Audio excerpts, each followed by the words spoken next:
যতদিন জীবিত ছিলেন ততদিন আল্লাহ রাসূল সাল্লাল্লাহু আলাইহি ওয়াসাল্লামের উপর কোনো ধরনের আক্রমণ আসে নাই, কোনো ধরনের বাধা বিপত্তি আসে নাই। সাপোর্ট করেছেন, সর্বাত্মক সহযোগিতা করেছেন এবং নিরাপত্তা দিয়েছেন উনার চাচা আবু তালেব। তাহলে বোঝা গেল উনার জন্মের ব্যাপারে উনাদের আনন্দ ফুর্তি খুশি সবকিছু আছে না নাই ভাই? আছে। কিন্তু এই চাচা আবু তালেব যখন মারা গেলেন, মারা যান নাই, অর্থাৎ মৃত্যু সন্নিকটে মরণাপন্ন অবস্থায়, তখন হযরত মুহাম্মদ রাসূলুল্লাহ সাল্লাল্লাহু আলাইহি ওয়াসাল্লাম চাচার কৃতজ্ঞতা স্বীকার করে বলছিলেন যে চাচাজি, আপনি শুধুমাত্র কালেমাটা পড়ে ফেলুন, কুলু লা ইলাহা ইল্লাল্লাহ তুফলিহুন, কালেমাটা পড়ে ফেলুন, পড়লেই আপনি জান্নাতে চলে যাবেন। সুতরাং উনি পড়ছিলেন? উনি পড়েন নাই।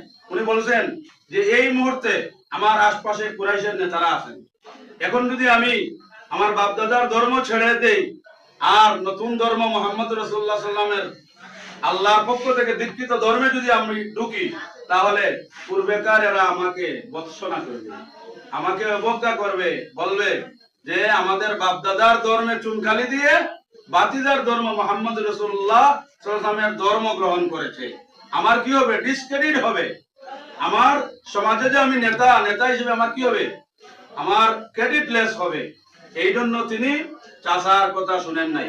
তাহলে বোঝা গেল চাচার ব্যাপারে উনি খুব বাতিজার ব্যাপারে চাচা খুব সেনসিয়ার। কারণ কেন? যে বাতিজা জানেন আলামিন, সত্যবাদী, হ্যাঁ, বিশ্বস্ত। কিন্তু বাতিজা যখন সিরাতের দাওয়াত দিলেন, দ্বীনের দাওয়াত দিলেন, তখন চাচা আবু তালেব গ্রহণ করছেন? গ্রহণ করেন নাই। তাহলে এখান থেকে আমাদের কাছে একেবারে দিবালোকের নিয়ে সুস্পষ্ট যে শুধুমাত্র নবীকে মুখে মহব্বত করলে হবে না, নবীর মহব্বত, প্রকৃত মহব্বত নবীর আদর্শ মানার মাধ্যমে। আর নবীর আদর্শ মানার মাধ্যমে যদি নবীকে মহব্বত করি, ভালোবাসি, অর্থাৎ নবীকে মহব্বত করি নামাজ পড়ি, নবীকে মহব্বত করি সুদ খাই না, নবীকে মহব্বত করি ঘুষ খাই না, নবীকে মহব্বত করি রোজা রাখি, নবীকে মহব্বত করি আল্লাহর বিধান পালন করি, এই নবীর সুন্নাহ, নবীর জীবন আদর্শ, আমল, নবীর কাজকর্ম, এগুলো যদি আমরা মহব্বত আর ভালোবাসা যদি দেখাতে পারি, তাহলে ইনশাআল্লাহ আমাদের অবস্থান কোথায় হবে? জান্নাত হবে। আল্লাহ রাব্বুল আলামিন আমাদেরকে নবীর সিরাতের মাধ্যমে নবীর প্রকৃত ভালোবাসা আদায় করার তৌফিক দান করুন। আমিন।